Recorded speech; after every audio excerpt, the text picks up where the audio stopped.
উটনি ডাক দিয়া বলতে লাগলো, হালিমা তুমি কাকে পিছনে বসিয়েছ? সরকারে কায়নাত দু জাহানের সরদার নবী যাকে উপলক্ষ করে আল্লাহ গোটা দুনিয়া সাজালেন, তাকে পিছনে বসিয়ে তোমার স্বামী যদি সামনে বসিয়ে আমাকে আঘাত করে রক্তাক্ত করে মেরে ফেলতে পারে, কথা দিতে পারি বিশ্ব নবীকে পিছনে বসায়া এক কদম সামনে যেতে পারি না।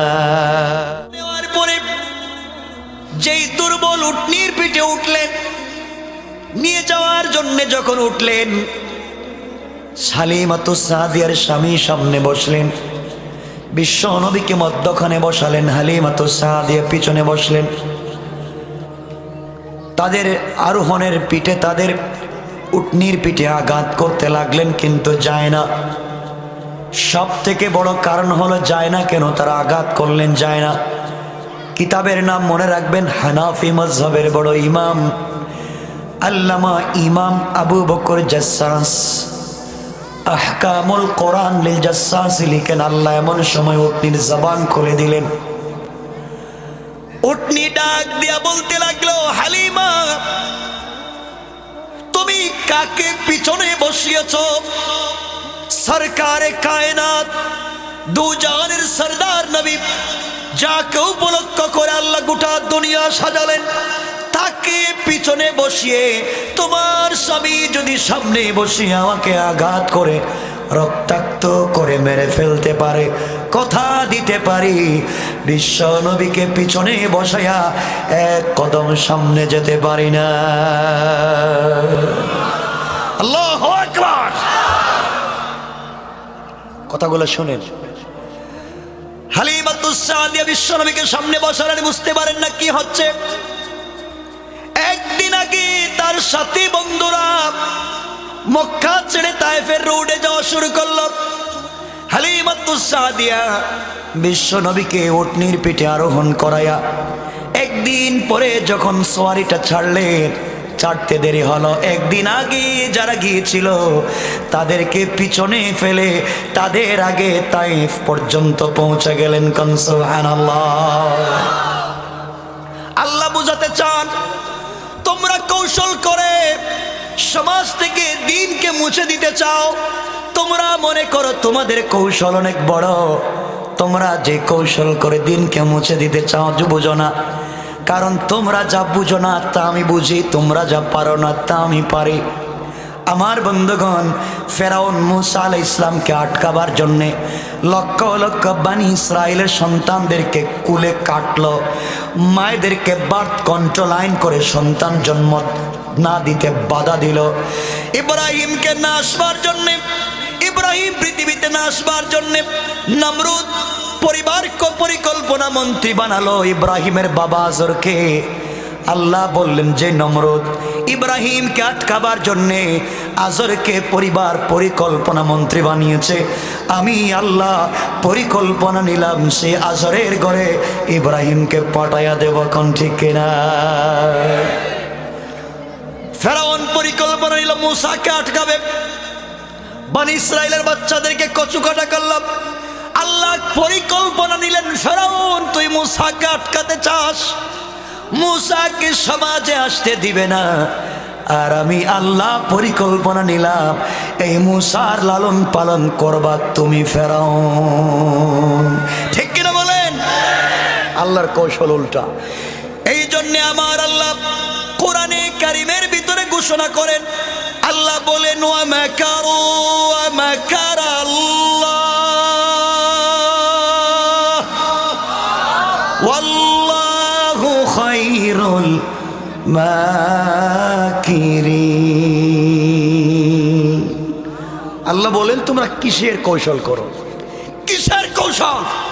আমি আল্লাহর কাছে তোমাদের কৌশল তো পাত্তাই পায় না, আমি আল্লাহর কৌশল তো আরো বড়। আল্লাহ কোরআনে কারীমের সূরা নিসার ৭৬ নম্বর আয়াত অর্থাৎ বাম পৃষ্ঠার প্রথম আয়াতের শেষ শব্দে আল্লাহ বলেন ইন্না কাইদাশ শাইতানি কানা দাইফা। তোমরা দুনিয়ায় যত কৌশল করো ইসলামকে মুছে দেবার, তোমাদের কৌশল আমি আল্লাহর কাছে মাছি আর মশার চাইতেও বেশি দুর্বল। ঠিক কেন জোরে বলেন? আমরা আল্লাহর কাছে চাইতে পারি না, আল্লাহর কাছে বলতে পারি না, আমরা আল্লাহর পথে চলতে পারি না। এজন্য আমার মুসলমান বন্ধুগণ কথা মনোযোগ দিয়ে শোনেন। হালিমাতুস সাদিয়া বিশ্বনবীকে নিয়ে ঘরে গেলেন। ঘরে ঢুকবার পরে তার কয়েকটা ছাগল ছিল। যেই সময় তায়েফের মধ্যে দুর্ভিক্ষ ছিল, মানুষের ঘরে খাবার নাই, ছাগল স্তনে দুধ নাই, উটনির স্তনে দুধ নাই। বিশ্ব নবীকে নিয়ে ঘরের ভিতরে যখন ঢুকলেন, ঢুকতে দেরি হয়েছে, তার সকল ছাগলের স্তনের মধ্যে দুধ চলে এসেছে। কোন সুবহানাল্লাহ। বরকত দিয়েছেন কে? হালিমাতুস সাদিয়ার আরেকটা ছেলে ছিল, তার নাম আব্দুল্লাহ। বিশ্বনবী কত ইনসাফওয়ালা পয়গম্বর, ইনসাফ প্রতিষ্ঠা করেছেন। যখন তিনি কথা বলতে পারেন না, তখনও হালিমাতুস সাদিয়া বিশ্বনবীকে যখন দুধ পান করাতেন, একটা স্তনে দুধ পান করাতেন, তিনি যখন আরেকটা মুখে দিতেন, বিশ্বনবী নিতেন না। বুঝাতে চাইতেন, আমার আরেকটা ভাই আছে দুধ ভাই আব্দুল্লাহ, আমি দুটা স্তনের দুধ পান করতে পারি না, আমি একটা পান করতে পারি, আর আরেকটা আমার দুধ ভাই আব্দুল্লাহর জন্য রেখে দিলাম। এটা ছিল রসুলের আদর্শ। আর আজকে রসুলকে সন্ত্রাসী বলে গালি দেওয়া হয়, জঙ্গি বলে গালি দেওয়া হয়। আরে রসুল সন্ত্রাসী না, রসুল জঙ্গি না, রসুলের আদর্শে সন্ত্রাসবাদ পাওয়া যায় না। কারণ যারা গালি দেয় এরা হচ্ছে এই সমাজের সব থেকে বড় বিস্ফোরা। কথা বলেন না কেন? আমি আগেই বলেছি, অনেক নেতা আছে বাংলাদেশে যারা গম চুরি করে,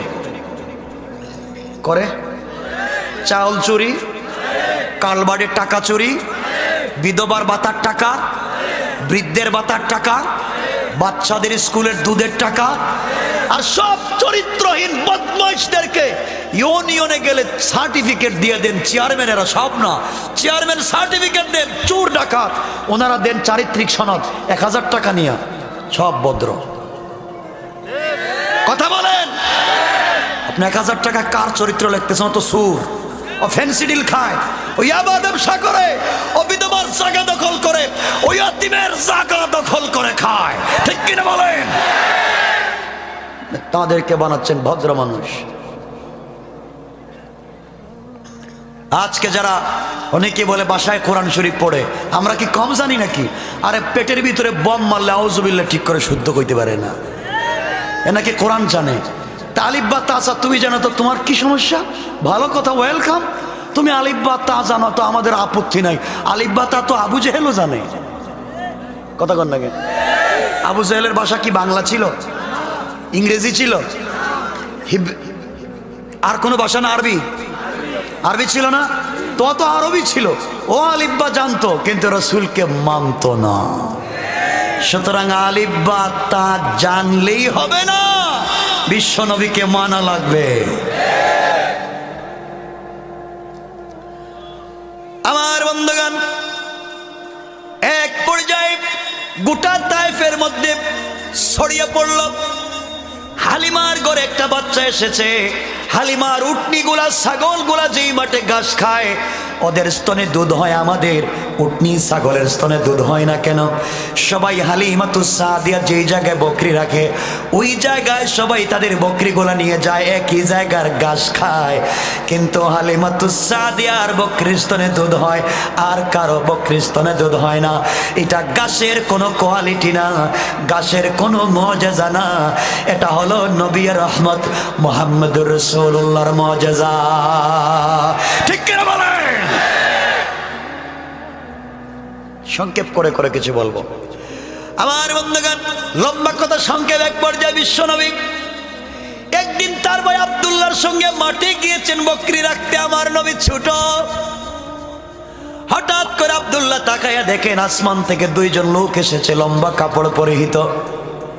তার আরবি ভাই, মক্কার ভাই মুহাম্মদকে শোয়াইয়া বুকটা কেটে কি যেন বের করে আবার তারা পানি দিয়ে ধুয়ে আবার অপারেশন করে দিয়েছে। আব্দুল্লাহ ভয় পেয়ে দৌড়াইয়া মায়ের কাছে বলছেন, মা হালিমাতুস সাদিয়া, তুমি যেই বাইকে মক্কা থেকে নিয়ে আসছো ওকে মাঠের মধ্যে কারা শোয়া বুকটা কেটে দিয়েছে। আল্লাহ বলছেন আলাম নাশরাহ লাকা সাদরাক, বন্ধু আমি কি তোমার সিনাকে বিদীর্ণ করে দেইনি? আমার বন্ধুগণ, লম্বা ইতিহাস। এক পর্যায়ে হালিমাতুস সাদিয়া ভয় পেলেন, বিশ্ব নবীকে ফিরিয়ে দিলেন, আবার নিলেন, আবার দিলেন। লম্বা কথা, এক পর্যায়ে নবীজি মায়ের কাছে থাকেন। বিশ্ব নবী খেলতেন না, খেলাধুলা করতেন না, কিন্তু মাঝে মধ্যে বিকেল বেলা খেলা দেখতে যেতেন। বিকেল বেলা বিশ্ব নবী মাঝে মাঝে খেলা দেখতে যায়। একদিন খেলা দেখতে গেলেন, সন্ধ্যা হয়ে গেল, সূর্য ডুবে গেল, অন্ধকার নেমে আসলো। বিশ্ব নবী বাড়িতে আসেন না। আমেনা চিন্তা করলেন আমার সন্তান কোথায় গেল, আসে না কেন? দৌড়াইয়া তিনি খেলার মাঠে গেলেন। গিয়ে দেখেন বিশ্ব নবী মাঠের কর্নারে মাটির মধ্যে বসে বসে হাউমাউ করে কাঁদতেছেন। হালি আমিনা বিশ্ব নবীকে জড়ালেন আর চোখের পানি ছেড়ে ডাক দিয়ে বললেন, বাবা, কেউ কি তোমাকে আঘাত করেছে? কেন তুমি কান্না করো? আমার কাছে খুলে বলো। বিশ্ব নবী দেখে বলছেন, আম্মা জান, প্রতিদিন তো ওই মাঠে আমি আসি, আজও এসেছিলাম। সকল বাচ্চাদের সন্ধ্যা হয়ে গেলে নাম ধরে ধরে তাদের বাবা এসে ডেকে নিয়ে যায়, কোলে ওঠাইয়া কপালে চুম্বন করে সবাইকে নিয়ে যায়। মা, আজও আমার বাবা এসে আমাকে একদিন নাম ধরে ডাক দিল না। আজও আমার বাবা আমাকে কুলে নেয় নাই।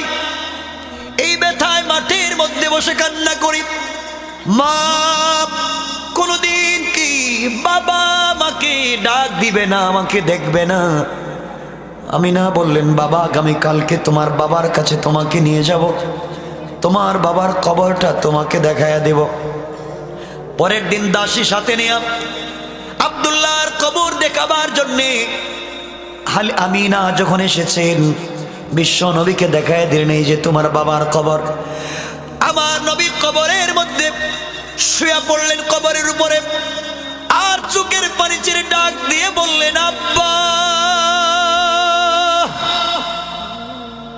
জীবনে কোনোদিন মন বলে আব্বা বলে ডাকতে পারি নাই, তুমি কোনোদিন আমার ডাকেও সাড়া দিলা না। এইভাবে যখন কান্না করতে লাগলেন, হঠাৎ করে তাকায় দেখেন আমিনা মাটির মধ্যে পড়ে গেছেন। কাছে যাওয়ার পরে আমিনা বলছেন, বাবা, আমার দর্দে সিনা, বুকের ব্যথা বেড়ে গেছে, মনে হয় আমি বাঁচব না, আমি মরে যাব। কিছুক্ষণ হলো না, মাও ইন্তেকাল করলেন। বোঝাতে চাইলাম বিশ্ব নবী আবার মায়ের লাশ জড়ায়া কান্না করে ডাক দিয়ে বলছেন, মা, বাবার কবর দেখতে এসে আজকে আমি আমার মাকেও হারিয়ে ফেললাম। সংক্ষেপ কথা, এক পর্যায়ে নবীজিকে নিয়ে আনা হলো মক্কায়। চলতে লাগলো, এইভাবে দিন চলতে লাগলো, নবীজি বড় হতে লাগলেন। এবার নবীজির বাবা নাই, বিশ্ব নবীর মা নাই, দাদার কাছে বড় হতে লাগলেন। কিছুদিন পরে দাদা ইন্তেকাল করলেন, নবীজি এবার চাচার কাছে বড় হতে লাগলেন। হযরতে আবু তালেবের কাছে বিশ্ব নবী বড় হতে লাগলেন। এমন করতে করতে করতে করতে নবীজির চরিত্রের কথা গোটা মক্কায় ছড়িয়ে পড়লো। আমার নবীজি কেমন, তার আদর্শ কেমন, এখন পর্যন্ত নবুয়ত লাভ করেন নাই, দ্বীনের দাওয়াত দিলেন না, কাফেরদের কাছে তার সম্মানের কোনো কমতি নাই। কিন্তু ওই সময় নবীজি নবুয়ত লাভ করার আগে হেরা গুহার মধ্যে গিয়ে আল্লাহর ধ্যান করতেন, সৃষ্টিকর্তার ধ্যান করতেন। এক আল্লাহর প্রতি তার অগাধ বিশ্বাস ছিল। হেরা গুহায় ধ্যান করতেন। আল্লাহর পরের আয়াতে বিশ্ব নবীকে ডাক দিয়ে বললেন, আল্লাহ রাব্বুল ইজ্জত ওয়াল জালাল বললেন, ওয়া ওয়াদানা আনকা ওয়িজরাক, বন্ধু, তোমার বুকের মধ্যে ব্যথা ছিল, এই ব্যথাটাকে, এই চাপটাকে, কষ্টটাকে কি আমি দূর করে দেই নাই? ওয়া ওয়াদানা আনকা ওয়িজরাক আল্লাযী আনকাদা যহরাক, যে ব্যথার কারণে তুমি কষ্ট পেতা। ব্যথার তিনটা ব্যাখ্যা, একটা বলি। বিশ্বনবী বড় হতে লাগলেন। ব্যথার ব্যাখ্যা হলো, আল্লাহ বুঝাতে চান, বন্ধুরে, তোমাকে আমি নবুয়ত দিব, তোমাকে দ্বীন দিব, তোমার কাছে কোরআন দিব। কোরআনের দাওয়াত দিতে গেলে টাকা লাগবে, পয়সা লাগবে, ক্ষমতা লাগবে। ক্ষমতা না থাকলে দ্বীনের দাওয়াত দেওয়া যাবে না। এই জন্য কোন নবীকে আল্লাহ নরমাল কোন কোনো ফ্যামিলিতে দেন নাই, বংশওয়ালা পরিবারে সকল নবীদেরকে আল্লাহ দিয়েছেন। আল্লাহ বুঝাতে চাইলেন, বন্ধুরে তুমি যখন কালিমার দাওয়াত দিবা, পাওয়ার লাগবে, ক্ষমতা লাগবে, শক্তি লাগবে, সামর্থ্য লাগবে, আর দ্বীনের দাওয়াত দিতে গেলে টাকাও লাগবে না? লাগবে না? টাকা লাগে না? টাকাও লাগবে। তুমি কোথায় দ্বীনের দাওয়াত দিবা, কেমনি দিবা? এই জন্যে আমি আল্লাহ মক্কার সব থেকে শিল্পপতি একজন সুন্দরী রমণী নারী, তার নাম খাদিজাতুল কুবরা, ওই মেয়েটার অন্তর তোমার দিকে দুর্বল করে দিলাম, তার ভিতরে তোমার ভালোবাসা তৈরি করে দিলাম। ইসলামিক ওয়াজ বাংলা।